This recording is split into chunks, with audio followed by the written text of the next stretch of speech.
누가복음 17장 11절에서 19절까지 찾으셨으면 함께 봉독하도록 하겠습니다.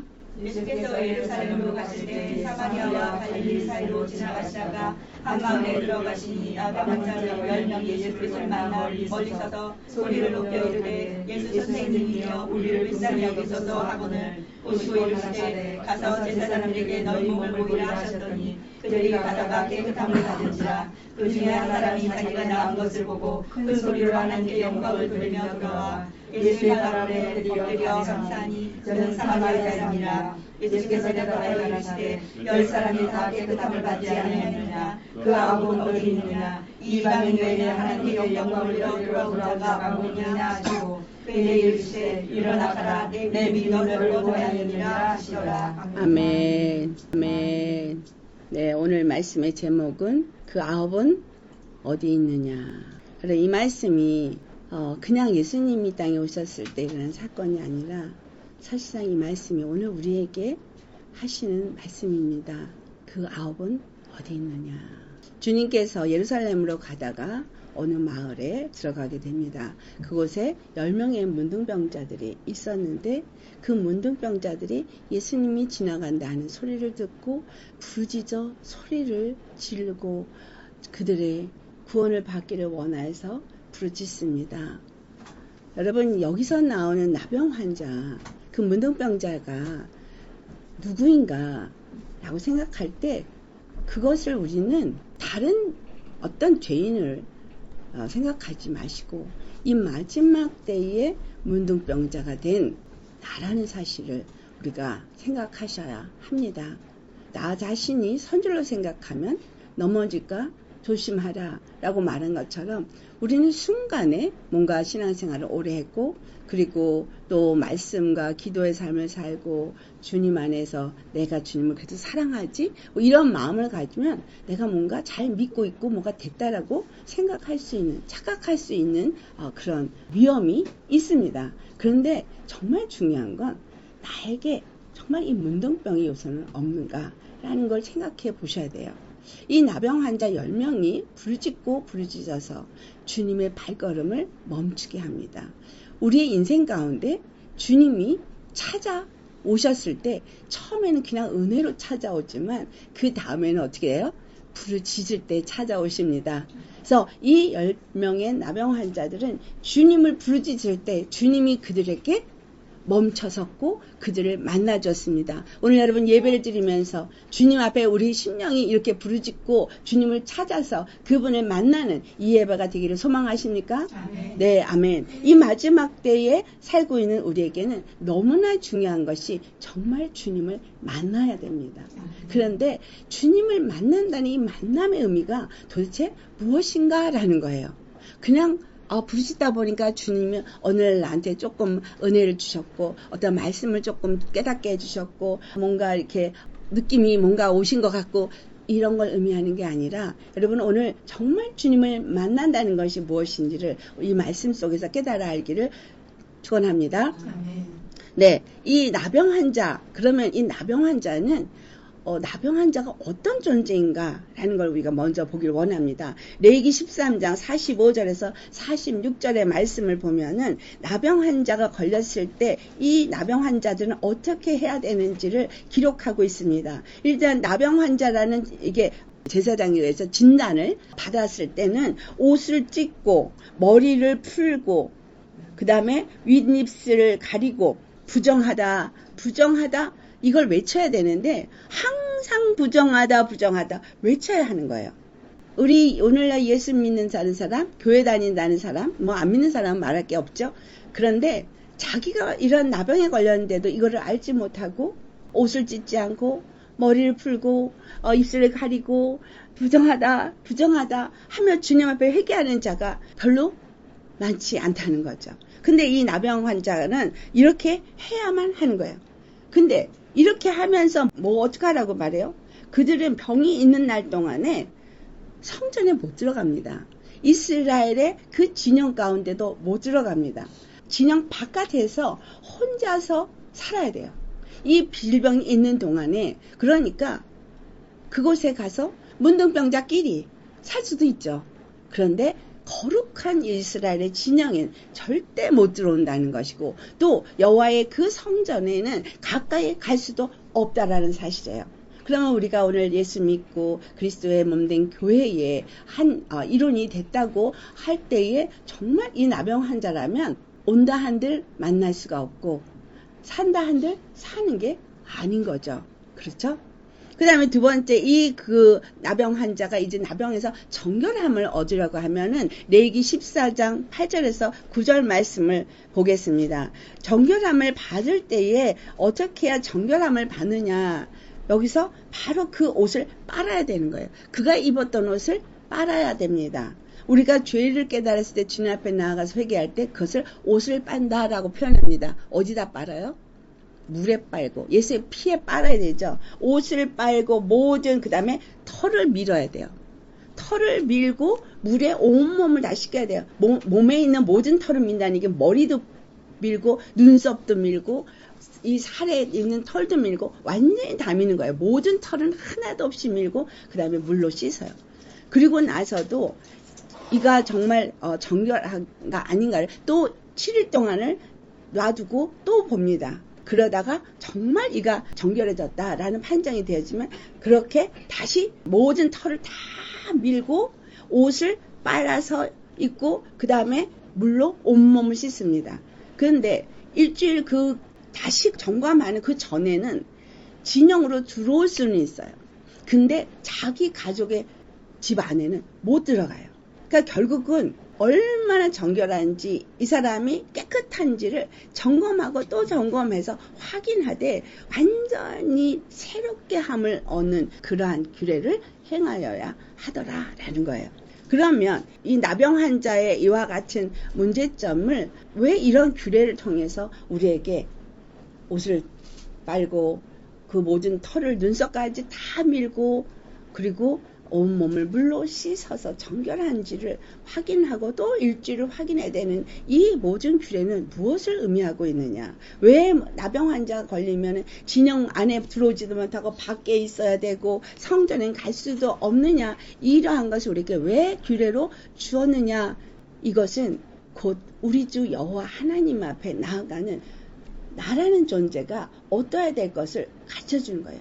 하나님은 거룩한 나라를 세우고 거룩한 백성을 제거해서 율법을 주었고 그 율법 안에서 그들이 어떻게 하면 거룩한 삶을 살 수 있을까 하게 하기 위해서 제사장을 세우셨다는 사실이에요. 그래서 제사장을 통해서 그들이 늘 거룩한 삶을 살고 늘 거룩한 자가 되기 위해서 그 제사법을 지켜야 하고 율례와 법도를 지켜야만 했습니다. 이것은 우리가 아담을 돌아서 볼 수 있을 때 더 구체적으로 이해할 수 있는데 아담을 하나님이 지을 때 창세기 1장 26절에 아담을 짓는 것에 대한 청사진을 기록하고 있어요.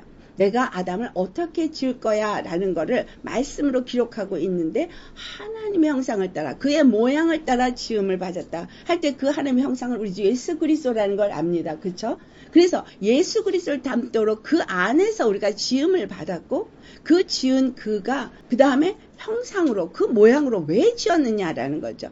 그것이 바다에 있는 물고기와 나는 새와 모든 기는 것과 모든 산 동물 이 것들을 다 다스리고 그리고 통치하도록 그렇게 지었다는 거예요. 그러니까 하나님의 청사진은 아담을 지을 때 하나님의 형상과 하나님의 모양대로 지었다는 이 의미가 주는 의미는 바로 우리 주 예수님을 닮고 그분이 가진 모든 것들을 그에게 다 부여하게 지어졌다 이 말이에요. 그래서 예수님이 가진 모든 것들을 그에게 부여한 것이 무엇인가 하니까 바로 생명을 가졌어요. 그 제대로 지은 것이 창세기 2장 7절에 나와요. 하나님의 청사진은 1장 26절인데 그러나 그것이 실제로 지어졌던 사건은 창세기 2장 7절에 나오는데 그 지음을 받을 때 흙으로 사람을 지으셨대. 여기서 차이가 있어요. 예수님은 흙으로 지음 받은 자가 아닌데 우리는 흙으로 지음을 받았어요. 그런데 우리에게 그 하나님이 가지신 생기를 불어넣어서 생명, 그 하나님의 호흡, 하나님의 영을 부어넣어서 생명이 되겠다. 사는 영적 존재가 되겠다. 라는 거예요. 왜 그와 같은 일을 하셨느냐? 그것은 바로 그 창세기 1장 26절에 나온 하나님의 청사진, 하나님의 계획을 이루기 위해서라는 거예요. 무엇을 하도록? 하나님의 형상을 나타내야 되는 거예요. 그 형상은 뭐야? 거룩한 형상.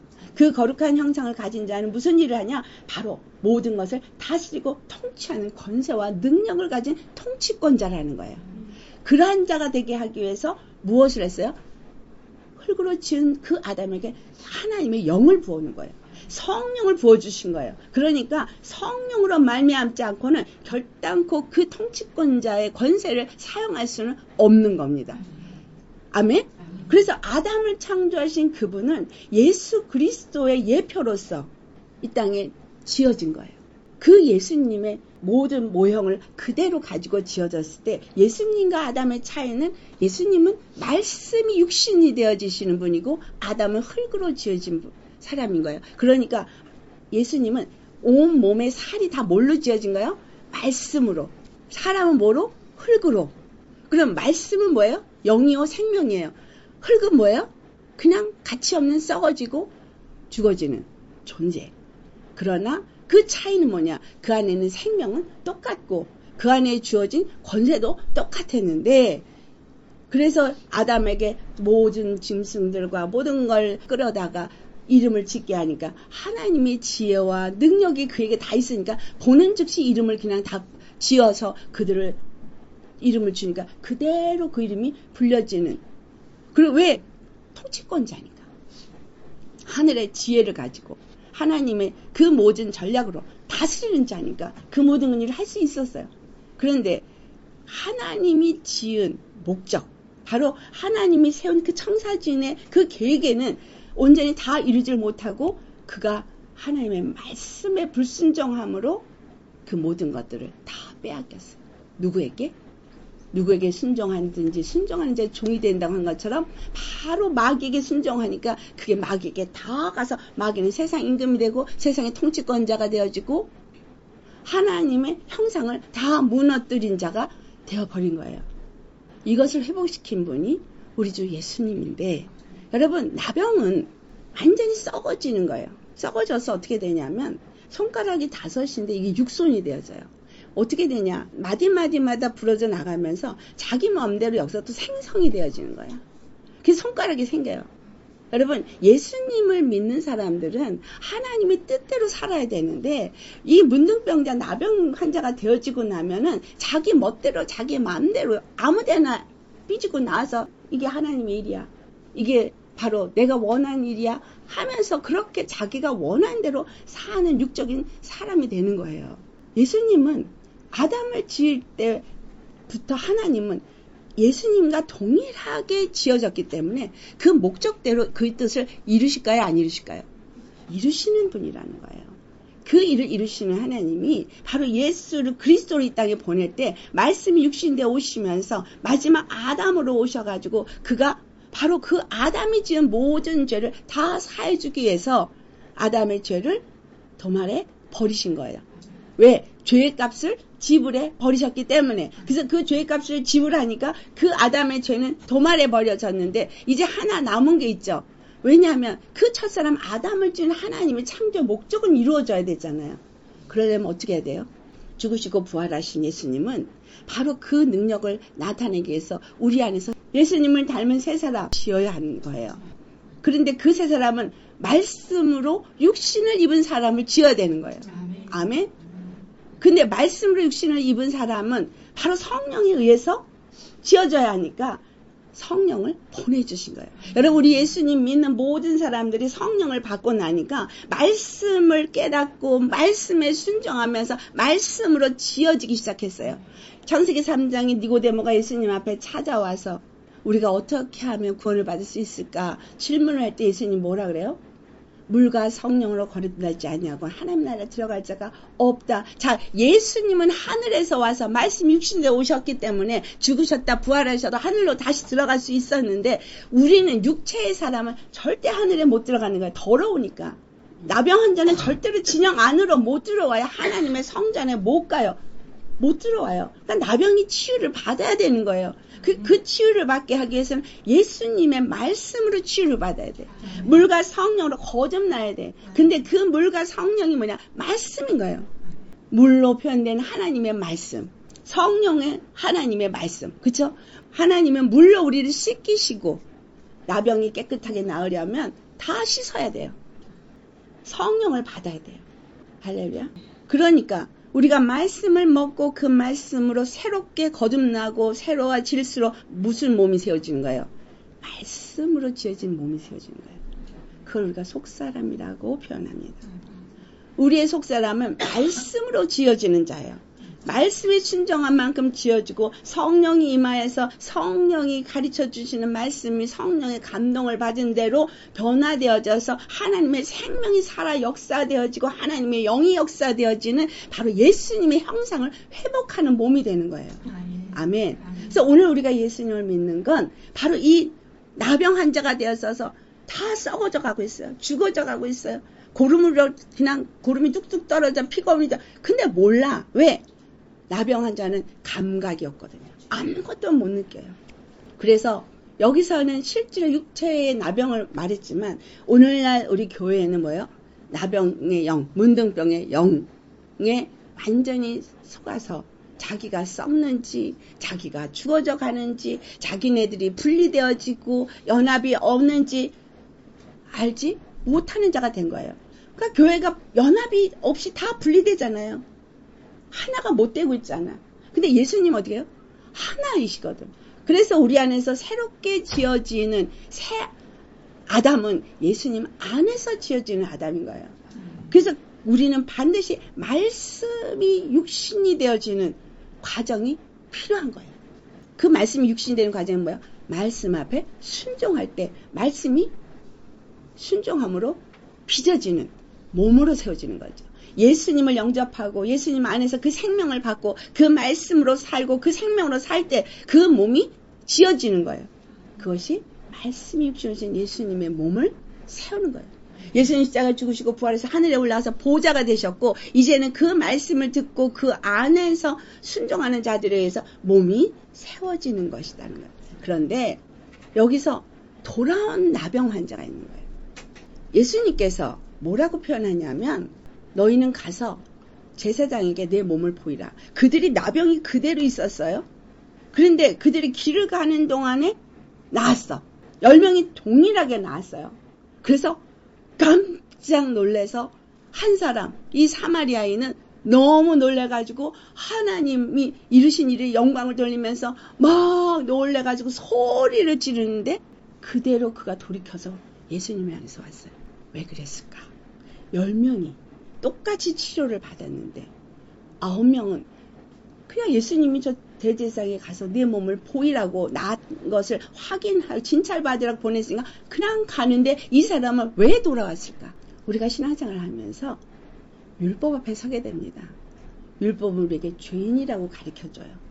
그래서 죄인인 자가 구원함을 얻으려면 바로 복음이 되시는 우리 주 예수께로 가야 하는 것을 알게 됩니다. 이 10명 중에 9명은 그대로 어디를 향해 간 거예요? 율법을 향해서 간 거예요. 근데 이 한 사람은 깨달아 알았어. 저분이 바로 진짜 대제사장이구나. 저분이 진짜 그리스도구나.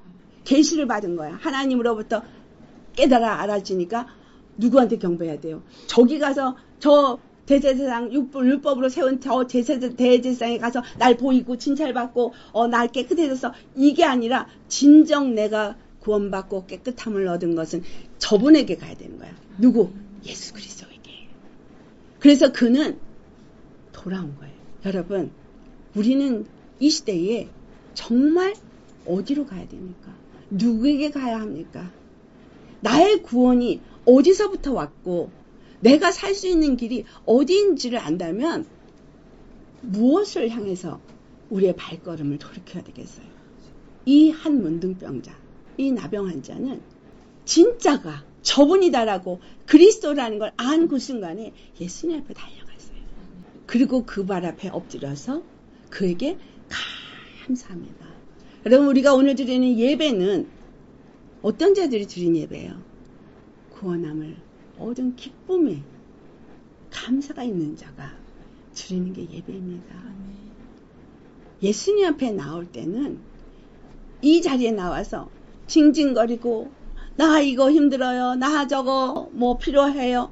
그 예배가 아니라 이 예배는 이 한 명의 돌아온 사마리아인 나병 환자처럼 그분이 바로 나의 주, 나의 그리스도구나, 나의 메시아구나, 나의 구원의 단 한 분이구나를 깨달은 사람들이 모이는 곳이 바로 예배 장소인 거예요. 그래서 우리 믿는 자들에게 중요한 것이 두 가지가 있어요. 아담 창조의 중요한 두 가지가 바로 우리가 오늘 믿으면서 해야 되는 두 가지입니다. 근데 그 두 가지 중에 하나가 하나님의 보좌 앞에 나아가서 그분이 우리에게 베푼 은혜와 사랑에 그 구원에 감사하는 것이 우리가 해야 할 일인 거예요. 근데 여기서도 네 가지가 일어납니다. 그것은 바로 돌아오면 어떻게 돼요? 여러분 예수님 안아야지.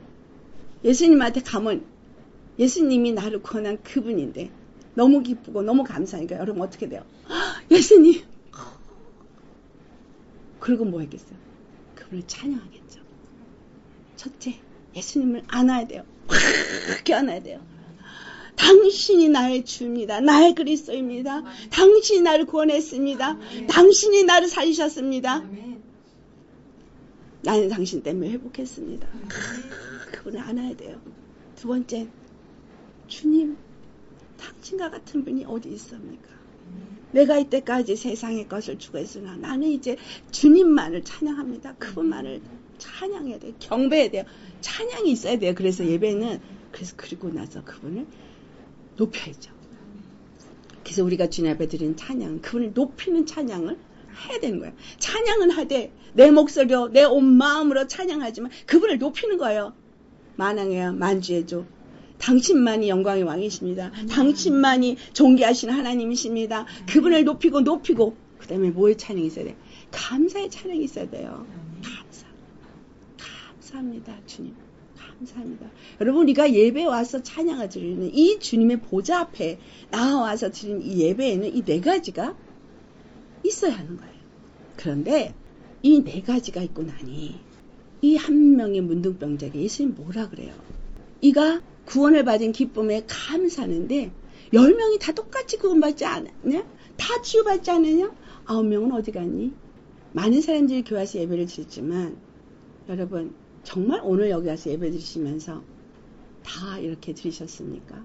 그렇지 않은 9명이 뭔가 율법적으로 예배를 참석했고 예배를 드려야 되니까 드리고 그렇게 하는 식의 예배를 드린 자는 그 율법에 대해 제장을 찾아간 9명과 같습니다. 우리는 주님이 이 한 명으로 받으실까? 아니면 9명은 어디 갔니? 라고 하면서 우리를 만나시기를 원하시는 그 아픈 말씀을 하실까라는 거예요. 주님은 우리에게 어떤 예배를 받기를 원하시나? 자, 예수님이 이 땅에 오셔서 행하신 일은 아담이 잃어버린 모든 것을 회복하는 일이었어요. 그 아담이 잃어버린 모든 것은 첫째, 생명이에요. 그렇죠? 생명을 회복한 거예요. 둘째, 통치권을 회복한 거예요. 그래서 하나님 앞에 나와서 예배한 이 한 명의 나병 환자는 그냥 육체 치유를 받은 이것만이 아닌 거예요. 그는 어떻게 해서 치유받아요? 하나님의 생명을 받았기 때문인 거예요. 그래서 니고데모가 어떻게 하면 우리가 구원을 얻으리까 할 때 예수님이 두 가지 말씀했잖아요. 거듭나야 할 거. 물과 성령으로 거듭나야 된다. 우리는 물과 성령으로 거듭나야 돼요. 물과 성령으로 거듭나려니까 예수님이 십자가에서 죽으시고 부활하신 이 십자가의 도를 믿는 말씀, 그 물로 씻어 말씀으로 거룩하게 되어진다는 에베소 5장 26절의 말씀처럼 그렇게 세워진 자는 그 다음에 27절에 뭐예요? 영광스러운 교회로 흠도 티도 주름 잡힌 것도 없는 영광스러운 교회로 거룩한 교회로 세워진다고 한 그 거룩한 영광스러운 교회는 뭐냐면 하나님의 영광을 능력을 사용할 줄 아는 자인 거예요. 하나님이 주신 통치권을 사용할 줄 아는 자인 거예요. 다스릴 줄 아는 자인 거예요. 아멘. 주 안에서 예수 그리스도가 이 땅에 그리스도가 되어지신 건 구약의 왕과 제사장과 선지자의 기름 부음의 세 가지 역할을 완성하신 일이에요. 그래서 우리가 오늘날 예수님을 믿는 사람들은 예수님 안에서 바로 이 왕과 선지자와 제사장의 역할을 가진 왕 같은 제사장이에요. 아멘? 우리를 왕 같은 제사장이라고 예수 그리스도께서 우리를 사서 하나님께 들으시고 우리로 하여금 왕 같은 제사장으로 삼으시고 이 땅을 다스리는 통치자로 세우셨다는 말씀이 바로 그 말씀인 거예요. 그럼 오늘 예수님을 만나서 예수 그리스도에서 회복된 아담은, 첫사람으로 돌아간 아담은, 첫사람 흙으로 지어진 아담이 아니라 바로 마지막 아담 예수 그리스도와 똑같은 사람이어야 되는 거예요. 말씀이 육신이 되어져서 변화된 속사람의 사람. 그리고 그 안에 뭐가 있어요? 생명이 있고, 그리고 그 안에 하나님의 하늘의 권세와 통치권이 있는 사람. 이것을 하기 위해서는 어디로 돌아가야 되는 거예요? 그러니까 니고데모가 아니 그러면 어머니 뱃속으로 들어갑니까? 라고 말했는데 우리는 어디로 돌아가야 되는 거예요? 바로 하나님의 창조한 그 곳으로 돌아가야 돼요. 아이가 나오면 새롭게 나려면 엄마 뱃속으로 다시 들어가서 자궁에서 다시 나와야 되잖아요. 근데 그러니까 니고데모가 어떻게 우리가 다시 들어갈 수 있삼나이까? 라고 했잖아요. 그러니까 너는 선생님에서 그거 모르냐? 우리가 그러면 어떻게 하면 다시 거듭나서 다시 날 수 있삼나이까 하면 누구에게 들어가야 돼요? 하나님께 들어가면 돼요. 예수님 안에 들어가면 되는 거예요. 예수님 안에 들어가려니까 물로 씻어져야 돼요. 그리고 예수님 안에 들어가서 성령으로 거듭나야 돼요. 물로 거듭나고 성령으로 거듭나니까 이 사람은 뭐예요? 하나님의 생명을 다시 찾은 자가 되어지고 하나님이 예수 그리스도 안에 주어진 그 바로 생명의 능력, 통치권, 이걸 가진 자가 되어지는 거예요. 그래서 성령의 능력으로 이 모든 일을 할 수 있는 자가 되어진 겁니다. 이것을 우리는 장자권이라고 표현해요.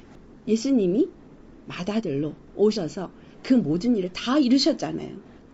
근데 이 장자권에 대해서 가장 우리에게 아주 잘 생각을 주는 사람이 누구냐면 야곱이에요. 자, 야곱은 원래 장자가 아니었어요. 그 팥죽 한 그릇에 장자권을 팔자 그래서 장자권이 얘게 오느냐? 그건 아니에요. 그런데 그가 속여서 장자권의 축복을 받습니다. 아기가 엄마 뱃속에서 생명이 있어도 그 생명이 있을 뿐이지 실질적으로 장자권을 사용은 못해요. 그렇죠? 언제 장자권의 사용이 이루어져요? 몸 바깥으로 나올 때. 엄마 바깥으로 나와서 장자로 태어났을 때 장자권이 그에게 주어지는 거예요. 근데 야곱은 첫째로 안 태어났기 때문에 장자권 자체가 없어요. 그래서 그가 아비로부터 축복을 받아서 그 축복을 받았으니까 이 축복을 받았으니까 장자권의 그 축복이 나에게 임했다라고는 할 수는 있겠으나 그러나 그는 실제로 장자권자가 아니기 때문에 고생을 하고 20년의 방황을 하는 시간이 주어집니다. 그러나 그에게 축복이 이미 이루어졌기 때문에 하나님이 그를 축복해서 모든 것을 다 얻게 하셨어요. 여러분, 유대인들이 이스라엘이라는 이름을 얻고 나라로 세워지지만 그들이 장자로 태어나서 그들이 하나님의 축복을 받아서 축복은 받아요.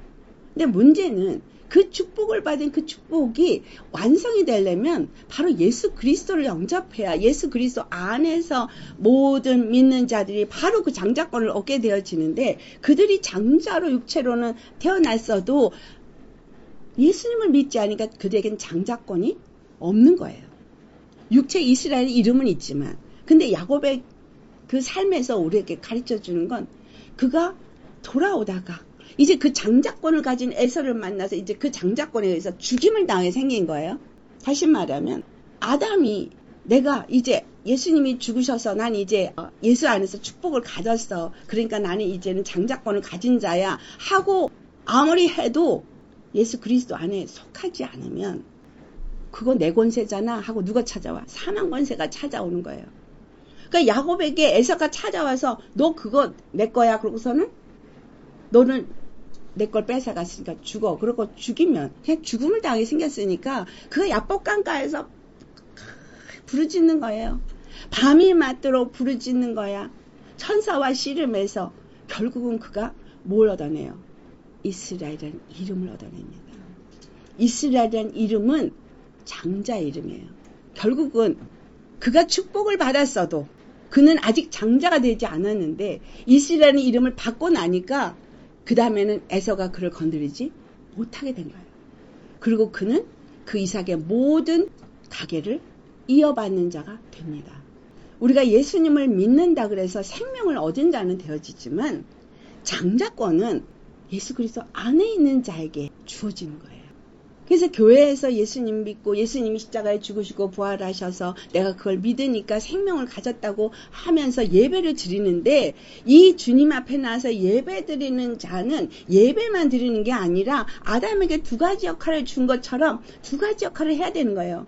하나는 하나님 앞에서 하나님과 교제하고 친교하고 그분의 말씀을 받고 그분과 함께 동행하는 이 일을 하는 것이고 다른 하나는 그 하나님이 그와 함께 동행하는 것을 나타내는 사건을 바로 세상에 나아가서 정복하고 다스리고 그 모든 것을 통치해야만 되는 건 거예요. 아멘? 그래서 예수님이 그러시잖아요. 나와 더불어 들어가며 구원을 받고 들어가며 나오며 꼴을 얻는다. 거긴 분명하게 두 가지를 말하고 있어요. 구원을 받아서 어디로 들어가요? 아버지께로 들어가는 거예요. 요한복음 14장 6절에 내가 길이요 진리요 생명이니 나로 말미암지 않고는 아버지 집에 들어갈 자가 없다. 아버지께로 갈 자가 없다는 그 말의 의미는 바로 그 예배의 자리, 하나님의 보좌의 자리로 나아가는 거예요. 예수님이 길이요 진리요 생명이기 때문에 예수님 안에서 들어가는 거예요. 그 다음에는 나와야 되는 거야.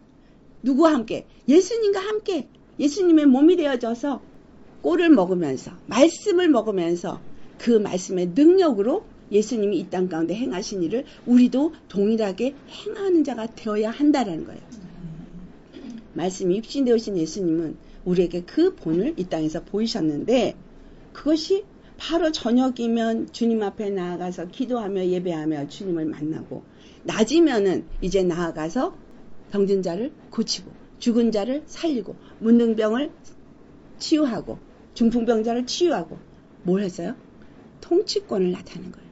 하나님의 나라가 임한 것이고 하나님의 나라의 통치가 임한 것이고 그 통치권을 나타내니 그 악한 마귀에 잡혔든 종살이하든 그 모든 자들이 죄에서 노임을 받고 그 모든 저주에서 사망에서 노임을 받은 것을 실질적으로 나타낸 거예요. 그러니 오늘날 교회가 가진 통치권은 무슨 일을 해야 된다는 건지 예수님이 보여주었다라는 거예요. 내가 오늘 예수님 앞에 예배만 드린다고 해서 다 완성된 건 아니다라는 거예요. 이 두 가지 역할 다 해야 돼요. 하나님의 보좌에만 나가서 예배드리고 그분을 만나서 기뻐하는 이것만이 아니라 반드시 세상에 나가서 그 통치권을 가진 자로서 그 통치권을 나타내야 되는 거예요. 아멘? 그 통치권을 나타낼 수 있을 때 야곱은 그 이스라엘 이름을 받았을 때 진짜가 되어졌잖아요. 우리도 진짜가 되어져야 되는 거예요. 여러분 가짜인지 진짜인지 한번 생각해 보세요. 나는 지금 어디 있나? 하나님 앞에 예배드린 자리에 있는데 그래? 그럼 그것만이 아니지. 또 하나가 있잖아. 그 아홉은 어디 있느냐? 라고 하는 얘기는 치유는 받았는데 생명의 역사는 나타났는데 그러나 예수님을 만나지는 못한 거잖아요. 예수님을 알지도 못한 거잖아요. 예수님을 말씀에 의해서 치유는 받았는데 그분이 주신 그 권세와 능력은 모르는 자인 거예요. 그래서 여러분 이 말씀은 이 마지막 때 남은 자에게 주시는 말씀이에요. 남은 자는 그동안 주님이 숨겨놔서 그냥 힘들고 어렵고 그러면서 뭔가 이게 뭔가 먹고 사는 거는 그런 대로 먹고 사는데 힘들고 제대로 된 장자권을 누리지를 못하면서 힘들고 어렵게 산 사람들. 성경에 남은 자는 바벨론에서 돌아온 자들이잖아요. 근데 다는 아니었었어요. 그런데 이 마지막 때 그럼 남은 자가 누구냐니 바로 예수 그리스도께서 왕과 선지자와 제사장의 능력을 가졌었던 것을 그대로 물려받아서 정말 왕같은 제사장의 역할을 하는 사람이 남은 자다라는 거예요. 진짜 예수 그리스도 안에서 그 아담으로 오신 예수님이 그 가지셨던 모든 것, 행하셨던 모든 것을 그대로 할 수 있기를 원하도록 주님이 준비시킨 자가 남은 자라는 거예요. 성전을 짓는 일, 하나님의 나라를 세운 일. 그 나라가 이루어지는 것을 하나님과 함께 그 일을 해야 될 자가 남은 자인 거예요. 아멘? 그래서 남은 자에게는 반드시 성령이 임해야 되겠죠. 그렇기 때문에 요엘 2장 2절 찾으셨으면 같이 봉독합니다. 누구든지 여호와의 이름을 부르는 자는 구원을 얻으리니 이는 나 여호와의 말대로 시온산과 예루살렘에서 피할 자가 있을 것이며 남은 자 중에 나 여호와의 이름을 받는 자가 있을 것임이니라. 아멘. 여기 남은 자 얘기가 나오죠. 근데 이 남은 자가 누구예요? 여호와의 이름을 부르는 자. 이 한 사람인 거예요. 그는 바로 그걸 알아봤어. 이 시대 가운데 이 시즌에 어떤 일들이 일어나고 있는지, 지금 하나님 안에서 이 세상이 어떻게 변화하고 있는지, 뭘 준비해야 되는지 계시를 받은 거예요. 안 잔 거예요. 그러면 그들은 누구에게 돌아가야 돼요? 예수님께 돌아가야 되는 거예요. 예수님께 돌아가서 그분 앞에 부르짖고 엎드려서 기도해야 되는 건가요? 감사해야 되는 거예요. 그분을 만나는 은혜가 있어야 되는 거예요. 하나님 보좌 앞에 나간 것처럼. 아멘. 그래서 이 한 사람은 남은 자인 거예요. 이 남은 자가. 그래서 예수님 앞에 나가서 그분 앞에 엎드려 경배하니까 예수님께서 그를 이제 구원하시는, 내 믿음이 너를 구원했어 라고 하면서 그냥 보낸 게 아니라 그에게 요엘서 2장 28절 그 후에 내가 내 영을 만민에게 부어주리니 너희 자녀들이 장래일을 말할 것이며 너희 늙은이는 꿈을 꾸며 너희 젊은이는 상상할 것이며. 아멘. 이제 뭘 주는 거예요? 성령을 부어주는 거죠. 성령을 부어주는 거예요. 이 남은 자의 특성은요, 개척자거든요. 이제부터는 새 일을 행해야 되거든요. 자, 이사야서 43장 19절 보겠습니다. 이사야서 43장 19절 봉독합니다. 보라 내가 새 일을 행하리니 이제 나타낼 것이라 너희가 그것을 알지 못하겠느냐. 반드시 내가 광야의 길과 사막의 다리를 내리니. 네, 예수님은 이 땅에 길로 오셔서 사막에 강을 내셨고 광야에 길을 내셨는데 이것이 이제 남은 자를 통해서 이루실 새 일인 거예요. 남은 자 중에서 부름을 받을 자가 있어요. 이 부름을 받은 자들에게 하나님이 늦은 비 성령을 부어주셔서 하나님은 그 일을 하길 원하시는 거예요. 그 개척자들, 이 남은 자들은 이때까지 이루어지지 않았던 일들을 해야 되는 거예요. 성벽을 쌓아야 되는 거예요. 땅을 파야 되고 나무를 깎아서 세워야 되고 돌을 깎아서 세워야 되는 이와 같은 일을 해야 되는 개척자인 거예요. 그래서 이 개척자들은 남이 보지 못하는 걸 보게 되죠. 남이 생각하지는 못하는 걸 생각해야 돼요. 남이 분별하지 못하는 것을 분별하게 돼요. 아멘. 그렇지 않고는 남들이 사는 거하고 똑같이 살죠. 하나님이 지금 이 마지막 때에 세울 남은 자는 똑같은 치유를 받고 똑같이 회복을 받았지만 정말 무엇을 감사해야 될지, 어디로 나아가야 될지, 무엇을 해야 될지를 아는 자가 되어져서 하나님께 나온다는 거예요. 할렐루야. 그래서 여러분, 하나님의 보좌에 나아가서 그 보좌 앞에, 하나님 앞에 가서 안기고 찬양하고 경배하고 이것만 하는 게 아니에요. 이것은 그 예배의 한 순서 중에 하나인 거죠. 그런데 그 다음에 이렇게 된 자들에게는 주님과의 친밀함이 있어야 돼요. 그러니까 예배 드리고 그냥 할렐루야 오늘 너무너무 즐거웠어요 하고 끝나는 게 아니라 그 다음에는 기도와 말씀으로 주님과 교제하며 친밀함을 계속해서 가져야 하는 거죠. 그래서 그 친밀함을 갖다 보면 세 번째 뭐가 일어나요? 하나님의 말씀의 계시가 임하죠. 눈이 떠져요. 주님의 말씀을 통해서 이 시즌을 분별할 수 있게 되어져요.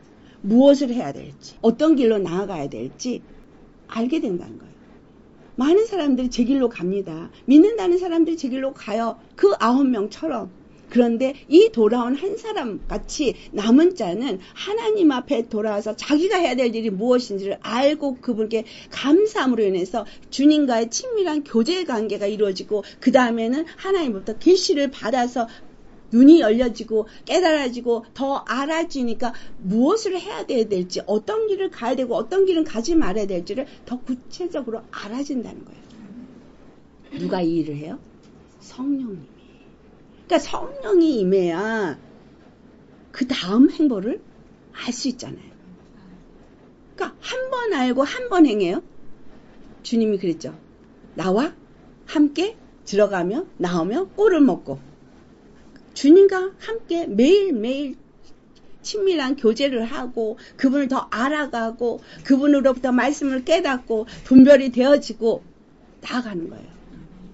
부부가 합방을 해서 서로를 알아가기 전에는 그냥 외적인 것만 알지만 그 친밀함에 더 살면서 더 깊이 알아가면서 함께 가정을 세워갈 수 있잖아요. 우리는 주님하고 함께 뭘 해야 되는 거예요? 하나님의 나라를 세워가야 하지 않겠냐고요. 이것을 위해서 하나님은 아담을 세우셨거든요. 다스리고 통치하라는 권세를 줬거든요. 그러니까 예배만 드리고 주님과 교제를 하고 할렐루야 이제 주님이 나한테 깨닫게 했으니까 너무 감사하다 이렇게 하고 하는 게 아니라 그 다음에는 일을 해야 되는 거죠. 주님과 함께 사명을 받게 돼 있어요. 그렇죠? 이 남은 자의 교회는 사명이 있어요. 각 사람에게. 그 에베소서 4장 11절에 말하는 오중복음 이 일이 하나님이 다 세우셔서 성도를 온전케 하고 봉사의 일을 하게 하는 이 모든 것도 하나의 몸된 교회를 세우기 위한 건데 그 다음에 뭘 위해서요?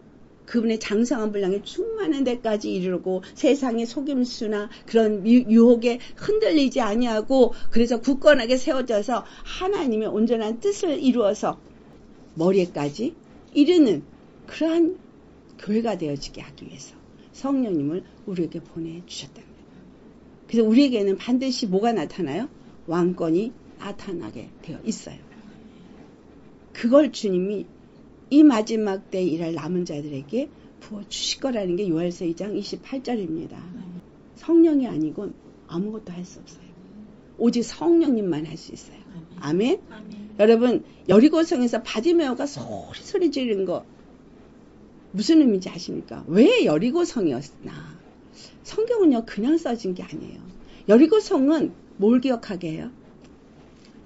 하나님이 가나안 땅에 들어가서 하나님의 나라를 세울 때 첫 번째 무너뜨린 성이에요. 하나님의 은혜로 그것이 무너졌어요. 그들이 그것을 무너뜨리게 할 때 소리 지른 것밖에 없어요. 그렇죠?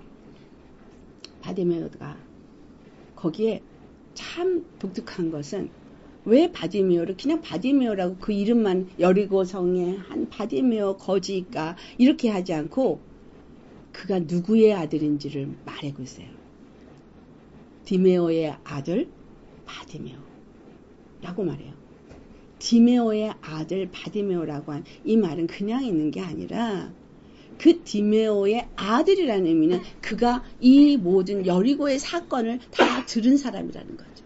다윗이 후손으로 이 나라가 세워졌다는 것을 아는 사람인 거예요. 그러니까 그가 예수님을 부르짖을 때 다윗의 아들 예수시여 하고 부르는 거예요. 그 바디메오가 예수님을 랍비라고 안 하고 여러분 라보니 하고 부르는 거는 랍비는 좀 먼 관계에 있는 선생이여 하는 거고 라보니는 이미 친근감이 있는 그런 나는 당신의 것입니다 하는 이런 그 당신을 압니다 이런 표현이 친밀감 할 때 라보니라 그러는데 이 바디메오가 라보니여 라고 한다는 거예요. 그러니까 나는 당신이 누군지 압니다. 당신은 다윗의 후손으로서 이제 오신 메시아 그리스도입니다. 이 말의 고백이 그 안에 다 담겨 있는 거예요. 그가 다른 사람들이 시끄러워 조용히 해도 막 부르짖으면서 그 예수님을 멈춰 세웠을 때 예수님은 내가 무엇을 원하느냐?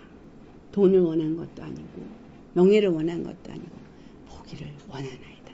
여러분 우리는 이 시대에 영적 눈이 떠져야 돼요. 이 시대를 분별할 수 있는 눈이 떠져야 돼요. 내가 정말 무엇을 해야 될지를 알아야 돼요. 우리 사실 먹고 살 거 필요하고 육체 건강도 필요하고 많은 건 필요하지만 내가 문둥병자인지 아닌지 내가 이 거지인지 아닌지 지금까지 거지처럼 살아왔어도 예수님을 만난 그 순간부터는 이제는 완전히 바뀌잖아요. 신분이 변화됩니다. 여러분 정말 예수님 믿고 신분 변화되셨어요?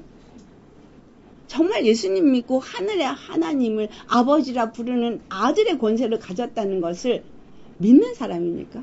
그 권세를 사용하고 있습니까? 이 땅에 그 어느 것도 두려워할 필요가 없다고 분명하게 말씀하셨어요. 너희가 먼저 그 나라와 그 의를 구할 때, 그 나라는 하나님의 나라예요. 아버지의 나라예요. 그 나라와 의를 구할 때 내가 나머지 건 다 주겠다고 했어요. 우리의 초점이 어디 있어야 돼요? 내가 나은 것에만 초점이 있어야 돼요? 이 한 운동병자는 나은 것에 초점이 있지 않았어요. 낫게 하신 이에게 초점이 있었어요. 낫게 하신 이의 그 능력에 초점이 있었어요. 저가 그 오신다 바로 참 그리스도다. 참 대제사장이다라고 했기 때문에 그분께 가서 자기 몸을 보여준 거예요.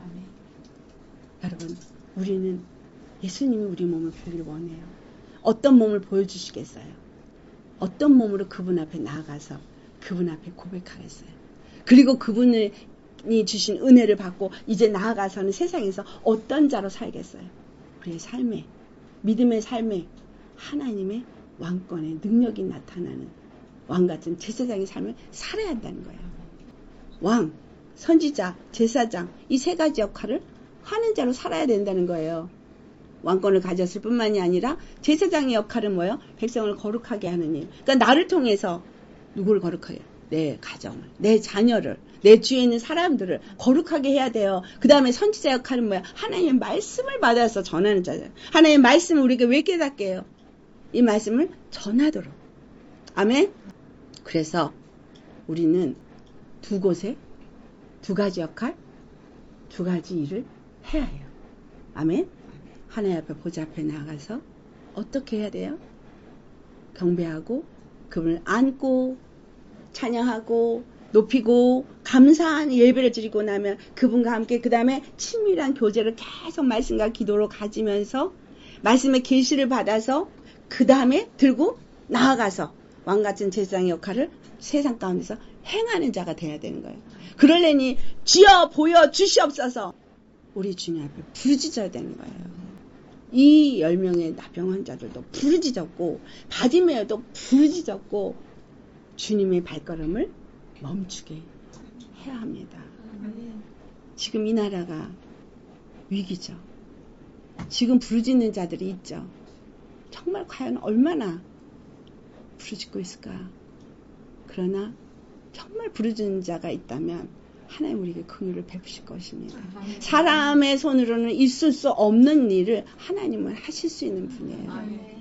정말 이것을 이 시대에 우리가 무엇을 해야 될지를 정말 안다면 우리는 주님 앞에 부르짖고 우리가 남들은 원하지 않는 남들은 알지도 못하는 그것을 보게 하신다는 거예요. 알게 하신다는 거예요. 그리고 부르짖게 하시고 그분의 손이 하늘로부터 이 땅에 내려오도록 해야 되는 거예요. 주님은 우리에게 성령을 부으시고 우리 안에서 우리와 함께 그 모든 일을 반드시 하실 것입니다. 그래서 이 남은 자들은 연합해야 돼요. 혼자서는 안 돼요. 할 수가 없어요. 함께 해야 돼요. 아멘. 여러분 정말 아홉은 어디냐? 주님이 지금도 말씀하십니다. 그럼 이 한 사람이 가야 되겠죠? 아홉에게 가서 말해줘야 될 거 아니에요.